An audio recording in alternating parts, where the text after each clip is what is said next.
আলেকজান্ডারের মতো ব্যক্তি বাবা যতদিন বেঁচে ছিল দু হাত দিয়ে রোজগার করেছে, কিছু অর্থের অভাব ছিল না। কিন্তু সেই আলেকজান্ডার মরার আগে বলে গেল যে আমার মৃত্যুর পর আমার দেহটাকে যখন কফিনের বাক্সে করে নিয়ে যাবে, আমার এই কফিনের বাক্স থেকে দুটো হাত যেন বের করে দেওয়া হয়।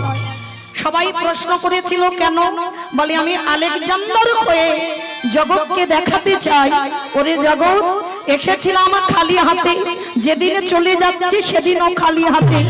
কটা দিনের জন্য আমার করে কৃষ্ণ ভজন ভুলে গেলাম, কৃষ্ণ সাধনা করলাম না। কিন্তু প্রত্যেকে বলে এলাম কৃষ্ণ ভজিবার তরে সংসারে আয়ন, মিছে মায়ায় বদ্ধ হয়ে বৃক্ষ সম হইল। প্রত্যেকে বললাম কৃষ্ণ দাস হব, আর জগতে এসে হলাম মায়ার দাস। কিন্তু মা চরণ ধরে বলে যায় শেষের দিনে আমাদের কেউ সাথী হবে না। যারা যারা এখানে যাদের যাদের দেখছো সব অনিত্য, আজকে তোমার আছে কালকের অন্য কারোর হবে। তাহলে নিত্য বস্তু যদি থাকতে হয় সেটা হলো আমার গৌর গোবিন্দ চরণ, আর ওই দুটো চরণে ছাড়া পৃথিবীতে তোমার আপন কেউ নয়। তাহলে যা যদি অনিত্য হয় তাহলে কিসের এত মায়ামোহ সংসার? মনে রেখো ভাই, শেষের দিনে তোমার কর্মফল সাথী হবে। বাবা এই পৃথিবীতে কর্মফল কাউকে ছাড়বে না। না ছেড়েছে মহাভারতে পিতামহ ভীষ্মকে, যে পিতামহ ভীষ্মের ইচ্ছা মৃত্যু ছিল। ভালো করে ভেবে দেখেন, যারা মহাভারত জ্ঞানী, যারা রামায়ণ পড়েন মহাভারত পড়েন, ভীষ্মের মতো ব্যক্তি 58টা দিন সরসজ্জায়, একটা দুটো দিন নয়। তাহলে যে ভীষ্ম সারা জীবন ব্রহ্মচর্য পালন করলো, সংসারের থেকেও সংসারের কাদা গায়ে লাগেনি, নিজে সংসার করেনি, কিন্তু বাবা কাঁধে কোলে পিঠে করে ছেলে পুলেদের মানুষ করলো। সেই পিতামহ ভীষ্ম 58টা দিন সরসজ্জায় পড়েছিল। ছেড়েছে বাবা কর্মফল? ছাড়েনি। তাহলে আপনারাই বিচার করে দেখেন, ত্রেতা যুগে রঘুপতি রামচন্দ্রকে সরযূ নদীর জলে প্রাণ ত্যাগ করতে হলো। ভগবান কৃষ্ণচন্দ্রকে 125 বছর বয়সে জরা ব্যাধির তীরে দেহ ত্যাগ করতে হলো। আমার চৈতন্য মহাপ্রভুকে 48 বছর বয়সে দেহ সম্বরণ করতে হলো। তাহলে এই জগতে সংসারী বাবা ভগবানকে কর্ম ছাড়েনি, আর আপনারা আমরা তো তুচ্ছ, আমাদের ছেড়ে দেবে মনে করেছো? তাহলে শেষের দিনে আমাদের কর্ম যাবে। কতদিন তুমি ধর্ম কাজে যুক্ত আছো, কতদিন তুমি সাধু সঙ্গ করলে, কতদিন গুরু চরণ আশ্রয় করলে, কতদিন যাবত তুমি একাদশীর উপবাস করছো, কতদিন তুমি ওই সনাতন ধর্মের মানুষ হয়ে সনাতন ধর্মটাকে বজায় রাখতে চেয়েছো। এই ভালো ভালো কর্ম আমাদের সাথে যাবে। তবে মা আমি মৌমিতা, আমার একটা গ্যারান্টি আছে, আর একজন আমাদের সাথী হবে। তবে জানি না আপনাদের হুস্তি এলাকায় নিয়ম আছে কিনা, তবে আমার আধার মানিকে নিয়ম আছে। রাধে কি জানো তো, মানুষের মৃত্যুর পর সাথে কিছু দাও বা না দাও, দুটো জিনিস ভাড়া করতে হয়। বলো তো দুটো জিনিস কি? এক হলো খোল আর এক হলো করতাল। আর পিছনে দেহটাকে নিয়ে যখন বের করবে বলবে না বলো হরি হরি বল, বলো হরি হরি বল। কি গো মা তোমাদের এলাকায় হয় তো? এখানেও হয়। তাহলে এই জায়গাটাই বিচার করে দেখেন, লাখ লাখ টাকা খরচা করে দুর্গা পূজা হলো, লাখ লাখ টাকা খরচা করে কালী পুজো হলো, লক্ষ্মী পূজা হলো, এত এত পূজা অর্চনা করে বাবা, পূজা ভালো হয়। আর যেদিন বিসর্জন হয় ধুমধাড়াক্কা ডিজে বাজনা, মানে এমন ডিজে বাজনা বাজে বাবা, এমন ডিজে বাজবে বাবা যেন হার্ট ব্লক হয়ে যাবে, এমন নাচানাচি হয়। তাহলে এইগুলো চেতনা বাবা, তাহলে সেটাও তো মা। তাহলে মাকে যখন জলে ফেলতে যাচ্ছ,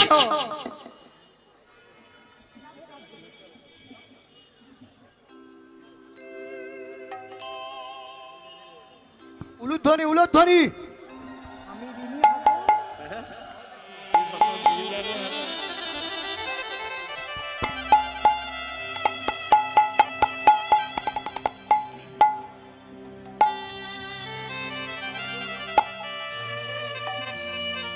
নিতাই গৌর কৃষ্ণ প্রেমানন্দে হরি বল হরি বল হরি বল।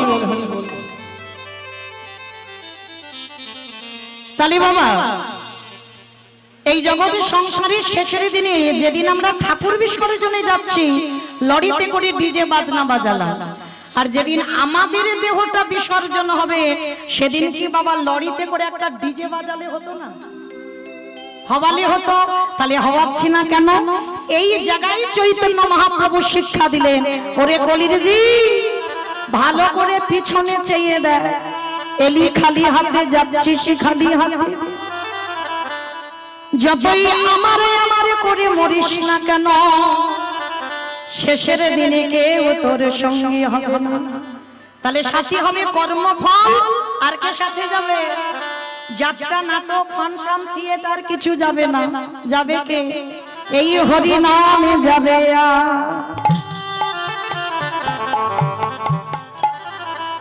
আমাদের পছা দেখো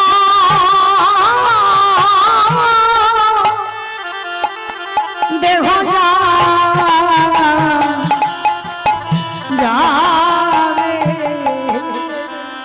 যেদিন তুমি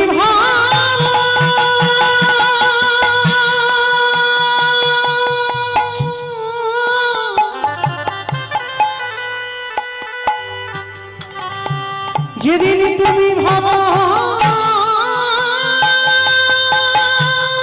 বাবা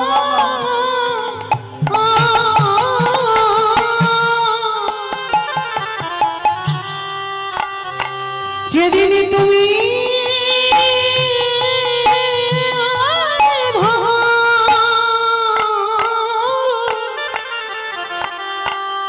ওই ভাব পাটে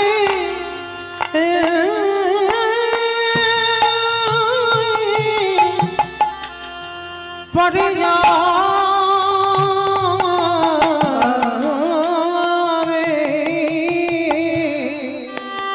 সেই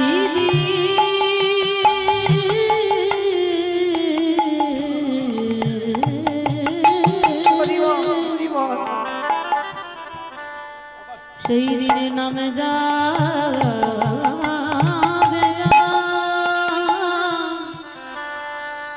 এই পচা দেহ। ও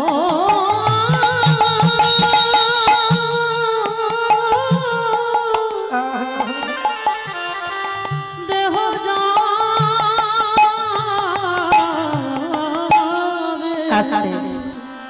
তাহলে চলেন আজকে আমরা সবাই যাব শ্রীধাম নদিয়া নবদ্বীপ ধাম। কি মাইরা নদিয়াতে না গেলে বাবা কীর্তন হবে না।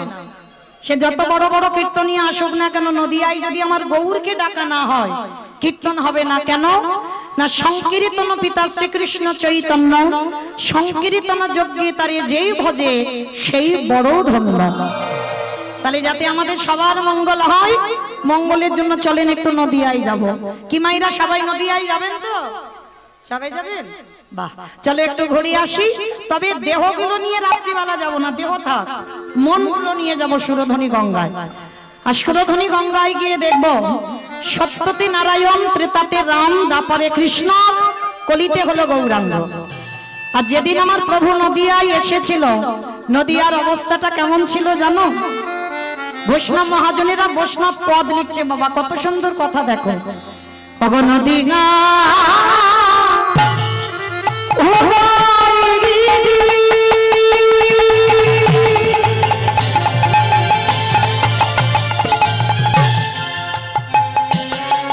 ওই পূর্ণ চন্দ্র গোবর খাদি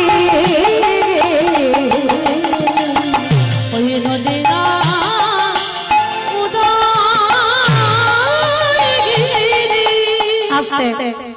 আগে একটু কথা বলেনি মা, ঝগড়া করতে গেলে প্রথমে করে নেওয়া ভালো, আর মাঝ রাস্তায় গিয়ে তো মারামারি হয়ে যাবে।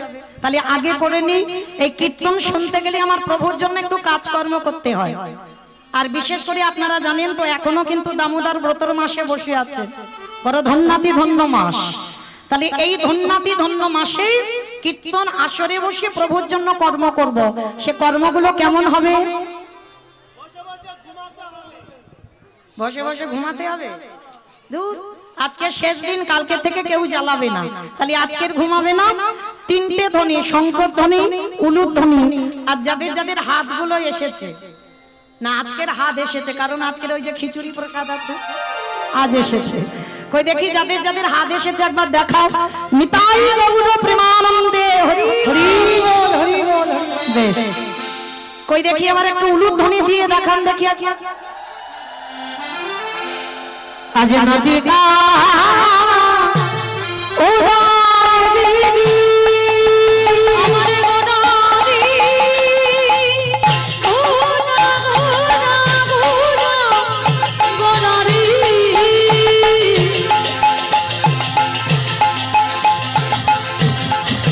গোদা গোদা গোদা গোদারি গোদা গোদারি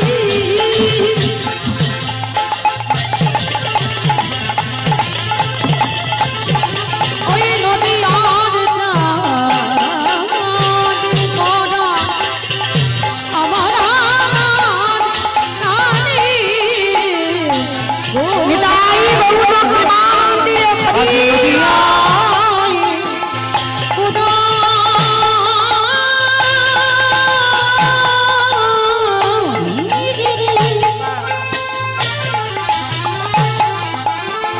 পূর্ণ চন্দ্র গৌর হারি কৃপা করি হইল গুলা আজ কৃপা করে হইল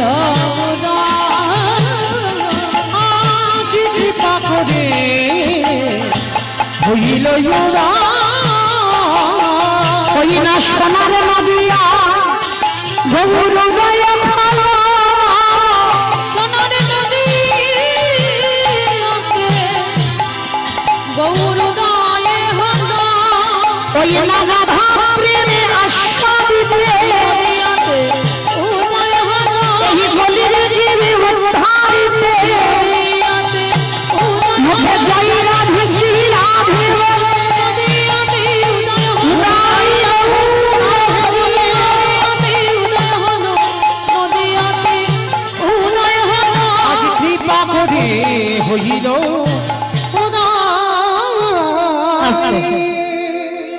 মাইরা এবার কথা হবে না, এবার একটু আমি কথা বলবো, আপনারা মন প্রাণ দিয়ে শ্রবণ করবেন, কেমন? এই যে নদিয়ার মাটিতে আমার চৈতন্য মহাপ্রভু যুগ ধর্ম প্রবর্তক নাম সংকীর্তন চারি ভাব ভক্তি দিয়া নাচাই ভুবন আপনি ভক্ত ভাব করি অঙ্গীকার আপনি না করলে ধর্ম জীবের শিখানো না যায় আপনি আচরি ধর্ম জীবের শিখায় এই তো সিদ্ধান্ত গীতা ভাগবতে গায় এই মতো কলিকালে প্রথম সন্ধ্যায় অবতীর্ণ হলেন কৃষ্ণ আপনি নদিয়ার। নিতাই গৌর হরি বল, হরি বল হরি বল ভগবান জগৎকে বোঝাতে চাইলো নিজে কিন্তু ভক্ত হয়েছে মা চৈতন্য মহাপ্রভু ভগবান হয়ে কিন্তু নদিয়ায় আসেনি, ভক্ত হয়ে নদিয়ায় এলো আর ভক্ত হয়ে নদিয়ায় এসে নিজে ভক্ত হয়ে সমাজকে শেখালো ওরে কলির জি আমি বিশ্বের স্রষ্টা মালিক ভগবান হয়ে আমি যে কর্ম করছি তোরা আমাকে দেখে শেখ। এই চৈতন্য মহাপ্রভুর বাবা শেষ সময়টা কোথায় ছিল জানো? অনেকে গেছেন কিন্তু বুঝতে পারেন না, আস্তে আস্তে কথা নয়, যে জায়গাটা ছিল বাবা জগন্নাথ ধাম শ্রীক্ষেত্র লীলাচল। আচ্ছা বয়েরা একবার হাত তুলে দেখান তো কতজন জগন্নাথ ধাম পুরী ধাম গেছেন? ওরে বাবা, মানে সবাই মোটামুটি চলে গেলাম। আচ্ছা কতজন গম্ভীরা দর্শন করেছেন একবার হাতটা তুলে দেখান।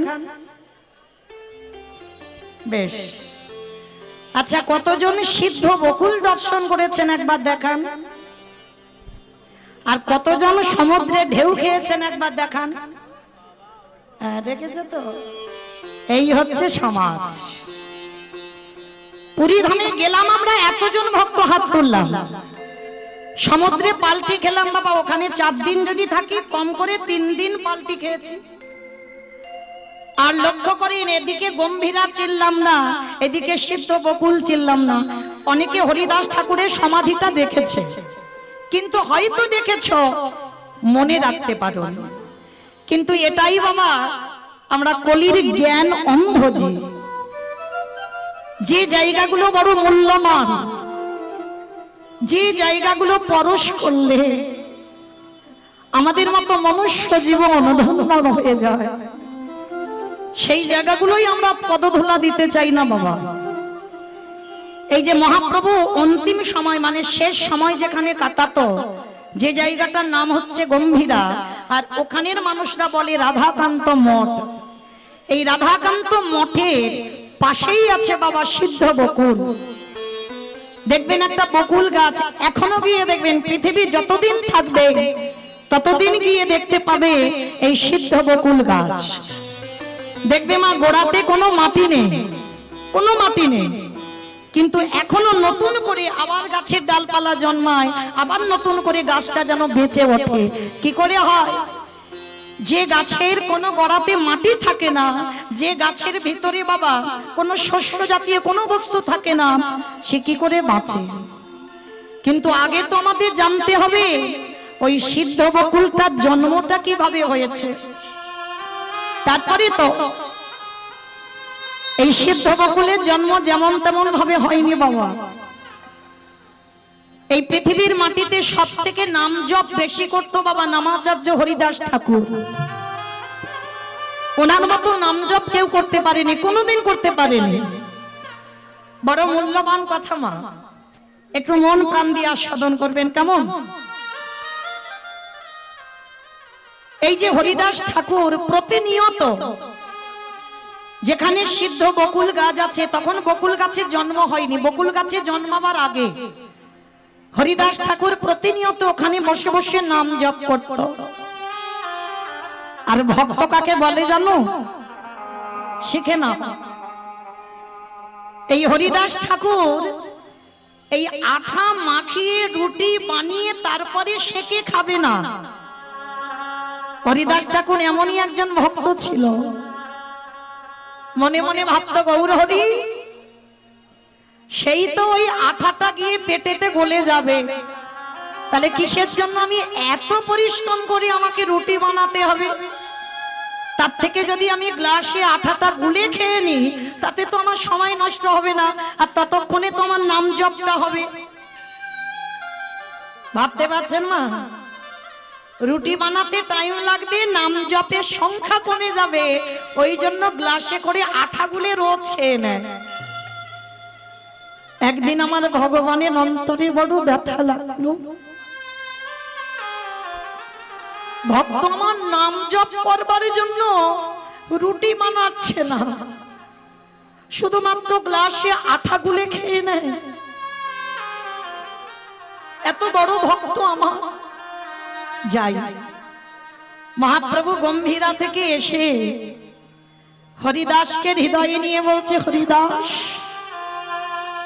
শোনো, তুমি এই যে প্রতিদিন এইভাবে নাম জপ করো, তোমার খাওয়া ঠিক হয় না। শোনো, আজকে থেকে তোমার খাবারের চিন্তা করতে হবে না, আজকে থেকে তোমার খাবারের চিন্তা আমি করব। ও হে গৌর হরি, এই জগতের সংসারের মাঝে আমার মতো পাপী, আমার মতো অধম, হে জগতে আর কেহ না। গৌর হরি, তুমি আমার জন্য খাবার দেবে প্রতিদিন? বলে হ্যাঁ, যে আমাকে চায় তারই আমি চাই, যে আমারে না চাই আমি তারে না চাই। এই জগতের সংসারের মাঝে আমার চরণে যে জন দেহ মন প্রাণ সমর্পণ করে, এই পৃথিবীতে তার হয়ে যদি কেউ না থাকে, আমি ভগবান হয়ে তার হয়ে যাব। যেজনে কৃষ্ণ বলে হরি বল, হরি বল, হরি বল।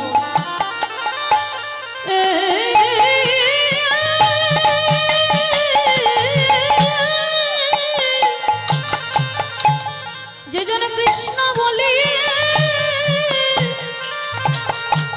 একেবারে কাঁদিতে পারে,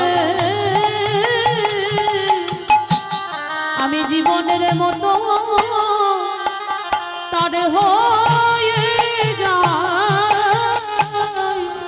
তা মহাপ্রভুর রোজ ওই গম্ভীরা থেকে মা জগন্নাথের কাছে যায়, আর জগন্নাথের যে সকালবেলার প্রসাদ আমার মহাপ্রভু হাতে করে নিয়ে আমার হরিদাসকে খাইয়ে দিয়ে যায়, এটা নিত্য কর্ম। তো আজকের আমার মহাপ্রভু জগন্নাথের কাছে গেল, আর জগন্নাথের কাছে যেতে কি প্রসাদী পেয়েছে জানো? জগন্নাথ ওই বকুল গাছের কাঠি দিয়ে দাঁতন করে, প্রতিদিন বকুল গাছের কাঠি দিয়ে দাঁত মাজে জগন্নাথ। আর আজকে সকালবেলা আমার মহাপ্রভুর হাতে ওই বকুল গাছের কাঠিটা পড়েছে। মহাপ্রভু বকুল গাছের কাঠিটা নিয়ে ভাবে, ওরে ভক্ত রে, আজ তোকে ভালো মতো কিছু দেবার মতো কিছু পেলাম না, তাহলে বকুল গাছের কাঠিটা যখন পেলাম এটাই আজকে তুই প্রসাদী পাবি। মহাপ্রভু এসে হরিদাসকে বলছে, হরিদাস, ও হরিদাস এইদিকে এসো। প্রভু আমায় ডাকছিলে? শোনো হরিদাস, আজকের আমার জগন্নাথ তোমার জন্য প্রসাদী দিয়েছে। বলে প্রভু কি দিয়েছে দেখি একবার। যেই না হাতে করে নিয়েছে না, দেখে না বাবা একটা বকুল গাছের কাঠি, বকুল গাছের কাঠিটা নিয়ে বলছে, হরিদাস আজকে তুমি এইটুকু প্রসাদ পাওয়ার কিছু জোটেনি তোমার জন্য। বলে ঠিক আছে প্রভু, এটা তো মহাপ্রসাদ, কারণ এটা জগন্নাথই প্রসাদী করেছি, তারপরে তুমি একটু পেয়েছো, তারপরে আমি পাবো। আর অনেকটা বড় কাঠি তো বাবা, অর্ধেকটা হরিদাস ঠাকুর সেবা করেছে আর অর্ধেকটা রেখে দিয়েছে। আর অত বড় কাঠিটা সেবা করতে পারিনি, অর্ধেকটা রেখে দিয়ে ওই যেখানে বসে বসে নাম জপ করছিল ওই সামনে বাবা মাটিতে বকুল গাছের কাঠিটা পুঁতে দিয়েছে। আর বকুল গাছের কাঠিটা পুঁতে দিয়ে হরিদাস ঠাকুর বসে বসে নাম করছে। আর এত রোদ, ওই রোদ যখন আমার হরিদাসের অঙ্গে পড়ছে না, সর্ব অঙ্গ দিয়ে বাবা যেন ঘাম ঝরে ঝরে পড়ছে, এতটা গরম, এত তাপ হয়েছে। তা প্রভু আমার ওই গম্ভীরায় আর থাকতে পারছে না, ভক্তের কষ্ট হচ্ছে না। ও মায়েরা, আমরা বলি আমরা জগতে কত কষ্ট পাই, আমার ভগবান নাকি কষ্ট পায় না। কিন্তু একটা কথা মনে রেখো, ভক্ত যত না কষ্ট পায় তার থেকে হাজার হাজার গুণে বেশি আমার ভগবান কষ্ট পায়, কারণ তিনি ভক্তাধীন, ভক্তির অধীনে থাকেন। প্রতিটা ভক্তির মধ্যে আমার ভগবান বিরাজ করে। তোমার ভগবান এত কষ্ট পাচ্ছে হরিদাসের নাম জপ দেখে, তাই এসে বাবা জগন্নাথ আর থাকতে পারেনি। মন্দির থেকে এসে ওই এত রোদে বসে আছে, আমার জগন্নাথে পরশ করেছে। কোথায় গো? ওই যে বকুল গাছের কাঠিটা মাটিতে পুঁতে দিল, ওই যখনই বকুল গাছকে পরশ করলো, সঙ্গে সঙ্গে মা একেবারে ডালপালা গাছ হয়ে একেবারে হরিদাসকে আচ্ছাদন করে আছে। মহাপ্রভু সকালবেলা এসে দেখে না হরিদাস গাছের তলায় বসে। মহাপ্রভু দেখা মাত্র চমকে উঠে, হরিদাস কি কাল আমি দেখে গেলাম এখানে কোনো গাছ ছিল না, আর আজকে রাতারাতির মধ্যে এত বড় গাছ হয়ে গেল কি করে? হরিদাসের চরণ দুখানা জড়াইয়ে ধরে বলে, গৌরেখে এই যে গাছ দেখছো এটা তো সাধারণ গাছ নয়, আমার মন্দিরের জগন্নাথে কৃপা করে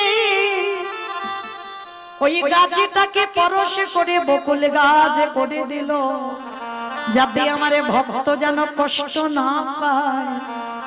আজকের হরিদাসকে প্রভু আমার বুকে নিয়ে বলল, ও হরিদাস, এই জগতে অনেক ভক্ত আমার আছে বটে, কিন্তু শোনো শোনো হরিদাস, তোমার মতো করে প্রেমে দিয়ে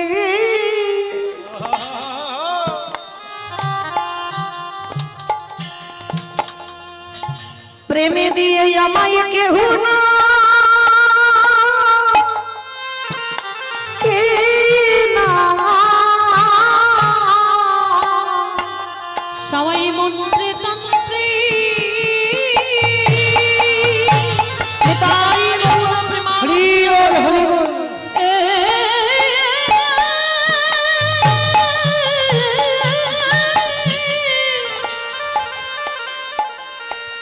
সবাই মন্ত্রে তন্ত্রে নাকি মাটে, কিন্তু তোর মতো এমন প্রেম দিয়ে না কেউ ডাকে না। সেই হরিদাসের যখন যাবার সময় হলো, হরিদাস বললেন, গৌর খেয়ে ইমান আমায় তুমি বিদায় দাও, চিরজনমের মতো তোমার চরণে ছেড়ে আমি যেতে চাই।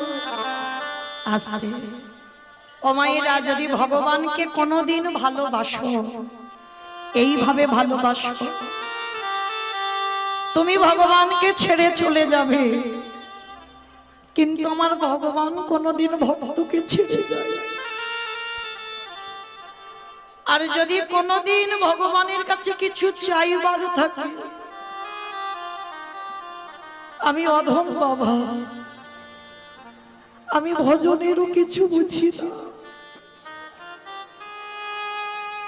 যদি কোনোদিন কিছু চাইবার থাকে ভগবানের কাছে, একটাই বস্তু চাইবে। কি চাইবে জানো? বিজয় সরকার একটা গান লিখেছে বাবা, এই বিজয় সরকারের গানের ভাষাগুলো একটু শ্রবণ করবেন। তোমার নামে নীতি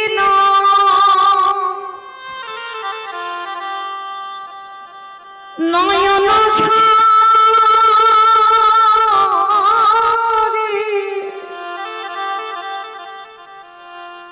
প্রেম মমনা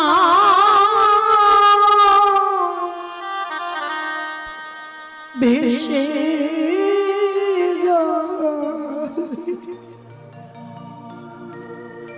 দয়া, তুমি চিরকাল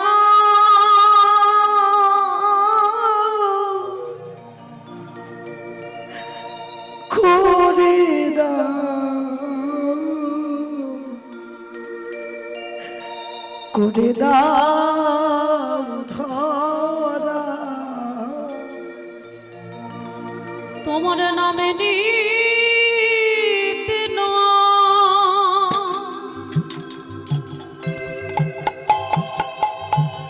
নয়ন ঝরে,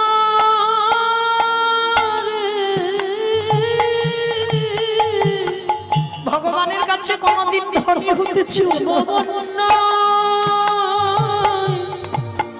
হেসে যা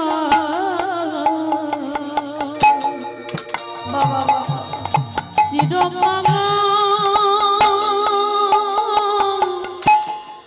ওরে দাও, ওরে দাও ধরা। মায়েরা, এই ভাষাটা একটু শ্রবণ করবেন। বিজয় সরকার কি বলছে?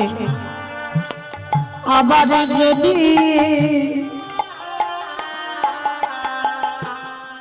আসি দয়া,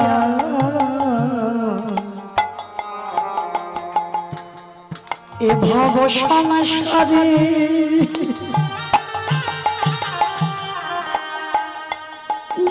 কৃষ্ণ ভক্ত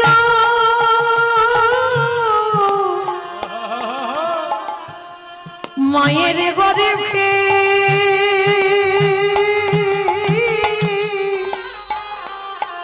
জনম দিও মোরে। আবার যদি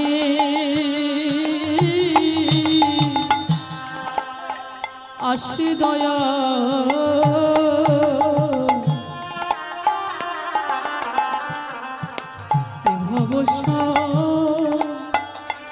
সারে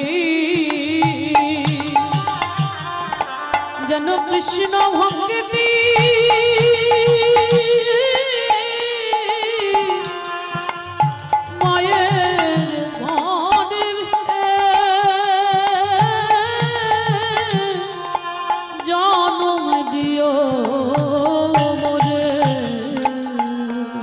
অগমছি হয়ে দয়াল আমি সুচি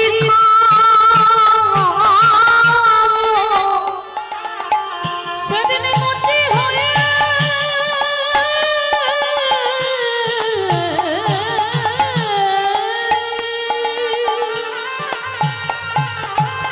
দয়াল মতি হয়ে আমি সুচি হব আমার মনে যদি অনুরাগী হত চিরকাঙা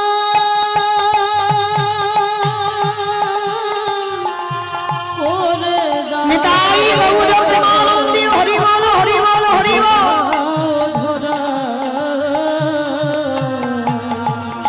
আস্তে তাহলে মাইরা ভগবানের কাছে যদি কোনোদিন কিছু চাইতে হয় ভগবানের কাছে এটাই চেও যে সারা জীবন যেন আমি কাঙালি হতে পারি।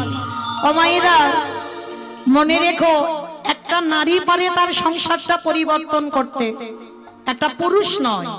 সংসার সুখের হয় পুরুষের গুণে। পুরুষের গুণে, রমণীর গুণে।